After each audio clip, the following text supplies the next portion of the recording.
Okay, fine. So maybe I'm not going to give you some whole spiel on the history of our universe.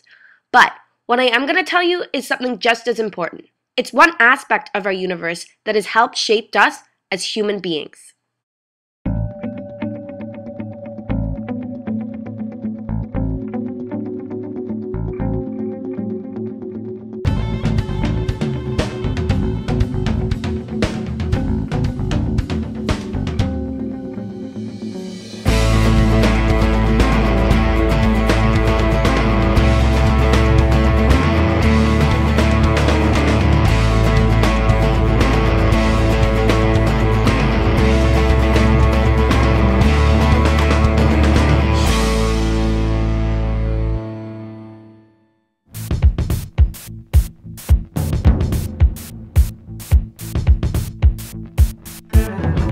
Communication.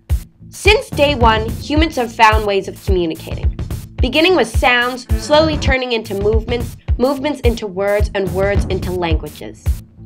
Now, there's a new form of communicating. It's called Facebook.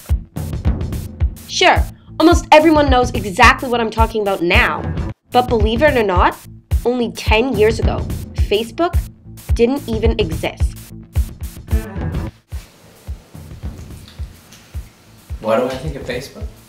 Yes. I think it's like anything else. It's a communication tool that can be used for any purpose. And, you know, people tend to go to the lowest common denominator and go for the quick fix and the easy emotional stuff, or the cute pictures of fuzzy kittens or whatever. But it could also be used to communicate important things. So what is it about Facebook that makes it so essential to our everyday lives?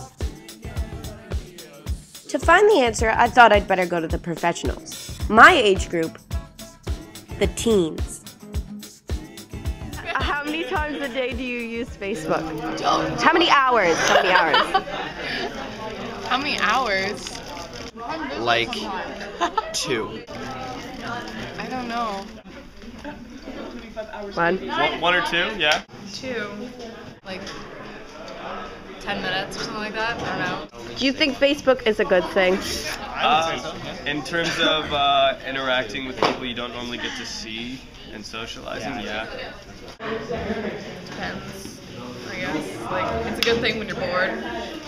Facebook is a total waste of time. Yeah? Yes. Why? Because there's nothing special on it anymore. It's all useless. So why is it that so many of us are drawn to it?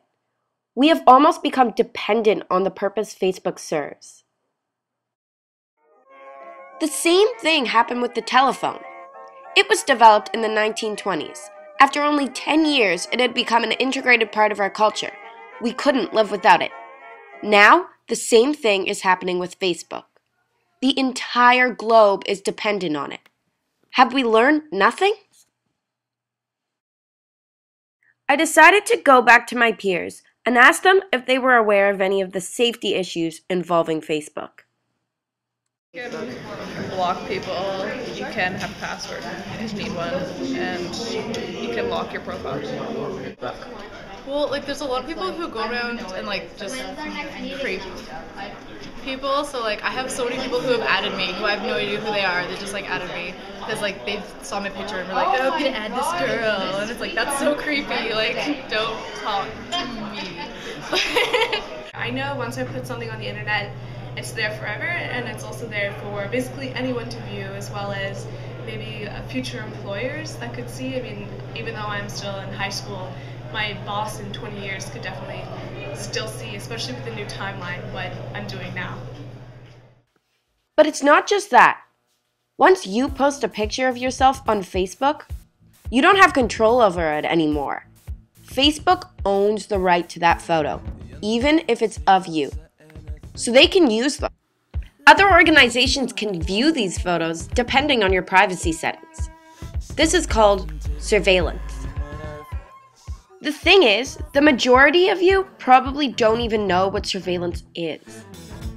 Those are your personal pictures you're putting on the internet. And to have them being controlled by someone else, that's a little worrisome, don't you think?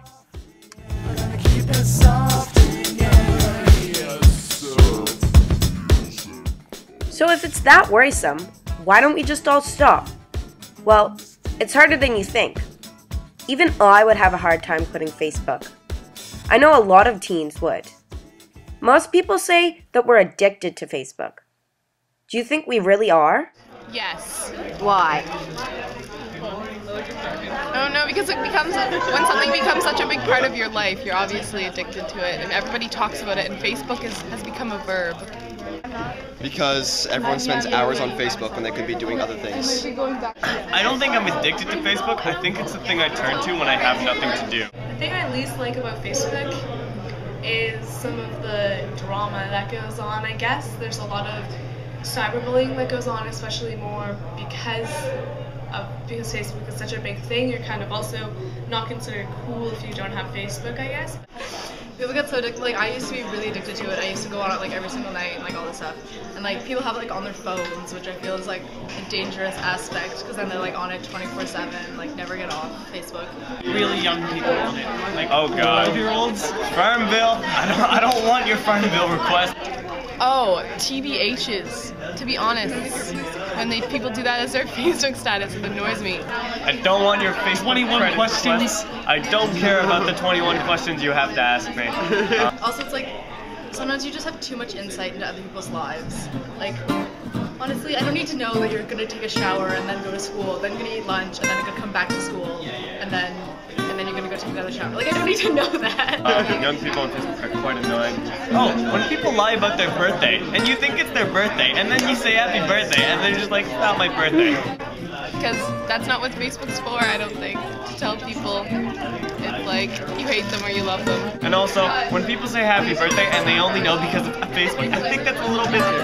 It's cheating. It's cheating. It's cheating. You don't actually know that it's their birthday. It's... Okay, I think we get it. There's negative aspects to Facebook. But there are some positive parts of Facebook too. It's a great way to chat with friends, show them pictures you've taken that you're proud of, artworks that you find interesting. But it can also do other things.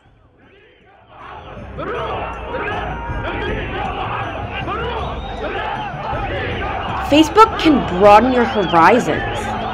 It can even gather up democratic support in the face of oppression.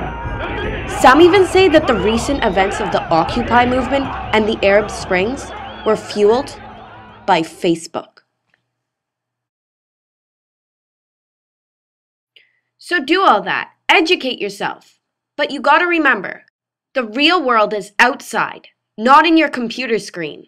So every so often, get off your computer, go outside and look around.